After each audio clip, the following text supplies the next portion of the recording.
it was a program where we had to take all the students who are in between courses.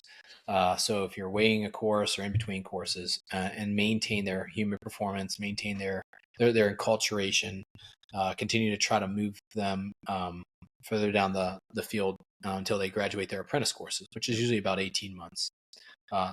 Side note is when I met Connor Matthews, who came in the pipeline, and I tried to kill him for 18 months, and he's unbreakable, which gives me a lot of faith in him in the UFC. Dana, you made a really good decision on Connor. I mean, if you've seen him fight, you know. Yeah. Yeah. I have no doubts. He's an unbelievable human being. Absolutely there's no chance he's ever going to quit. And whether it's in the water, on the land, we put him in a lot of chaotic scenarios, just like all the other students. And, if you talk to a lot of folks, I would be particularly one of the harder instructors. And I would do things because at the time it was very near to when I had been injured. And I was doing that, and I still do it to this day. We turn it up because we don't want you to survive. We want you to perform. And if that chaos is injected into your life, like it was for me, like I don't want you to, die. I want you to survive, and I want you again to perform and be successful at whatever operation you may find yourself in. Yeah. It happens on a lot of different levels. So you can be driving down the road, get hit by a car, T-bone from someone that's not paying attention. You can be blown up by an AD.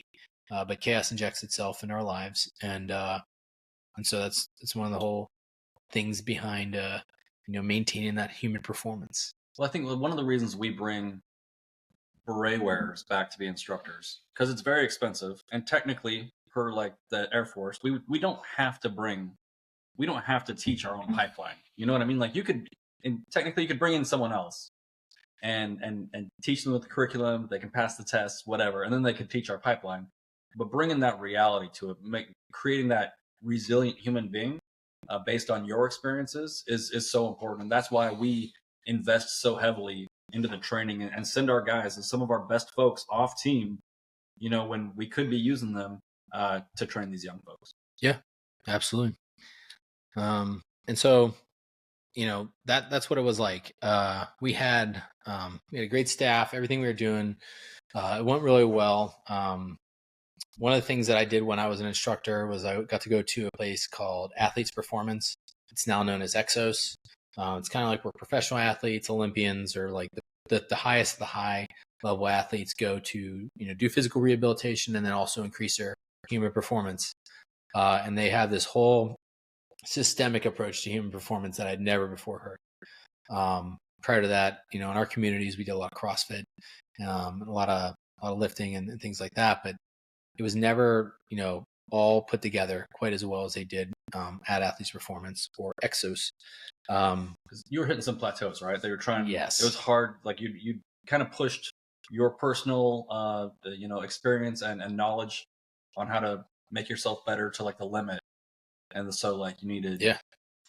Yeah. And the things that they taught you and the things that I learned, whether I admitted it at the time or not, like I was absolutely at a hard plateau. I could not put a ruck on and move very far. And I was just dealing with all kinds of stuff. But after I got back from Exos, a couple weeks there, and it was just like no limits. And that's right around the same time I had completed my degree with Embry-Riddle, and it was awesome. So, natural course of things, like I was just like, I've always wanted to be a leader in this community. I have some deficiencies, like no matter what, I'm more of a liability now because I have these injuries. And so I was like, not that our officers don't do anything. But like, I feel that the officers have a bigger role in making sure the men have, or the team has right equipment, be in the right place, the right time to do the missions.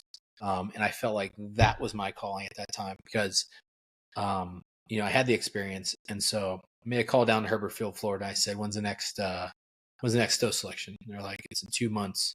Were they like, is this the guy that was dead for 7 minutes? Yeah. They're like, oh no, Espo, it's in 2 months. We're going to crush you. Yeah. Pack your shit. So yeah, I went right back into training mode, and did start, same things like before military. Like I'm in the pool every day. I'm doing 2 a days. I did some on my own, uh, self-initiated ETDs. Finding like little hills or rocks and like moving for 24 hours, and had some amazing individuals jump on that bandwagon, and we trained together. So that absolutely made it a lot better. Pain shared is pain divided. It's kind of like, yeah, it just makes it so much better when you're working with somebody else. But um, went to stow selection, and for the longest time, I mean, as I was in the military for 10 years at that time, it was nice to kind of be a student again. To be, what'd you say earlier? To be the nail isn't so bad. Yeah.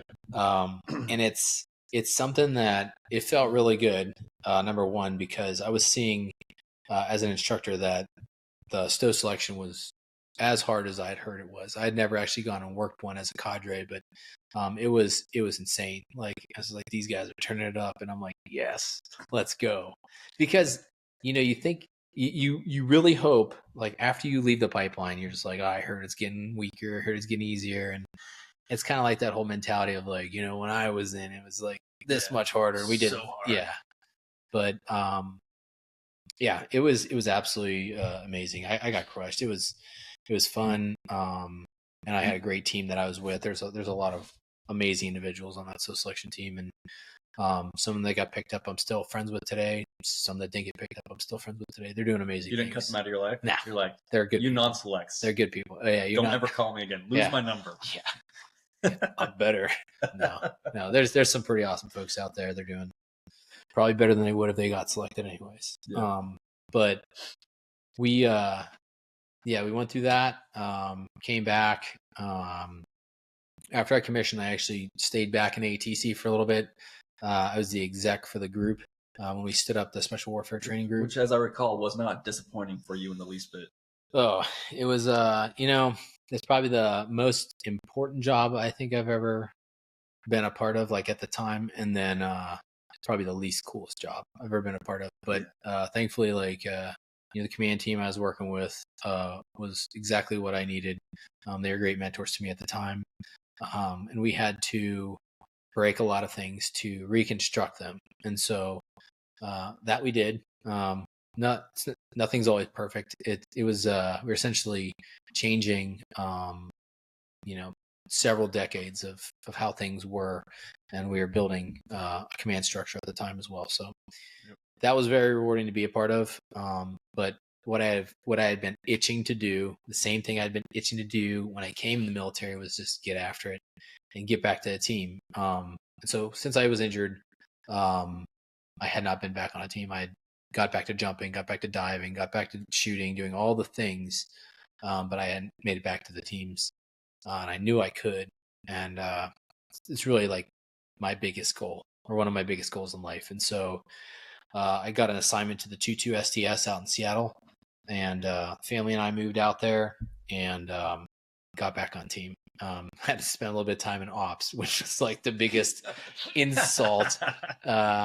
Absolutely necessary to understand, to spend your time in ops and do that. Again, very important. I see the battle rhythm of the squadron. I'm like, I know it probably was all. I didn't know that part, because I remember you being a little disappointed that you're a talented person, you're a smart guy, you've been in AATC. So when they stood up the new command team and they sucked you into that, because they wouldn't have to explain everything to you, it wasn't the best thing. I did not know that as soon as you finally made it back to a squadron, they threw you in ops. But yeah, sometimes I think like prior enlisted operators who become officers, that's like the penance you have to pay to like go back, because they're like, yeah, you're just trying to be a cool young guy all the time. Yeah.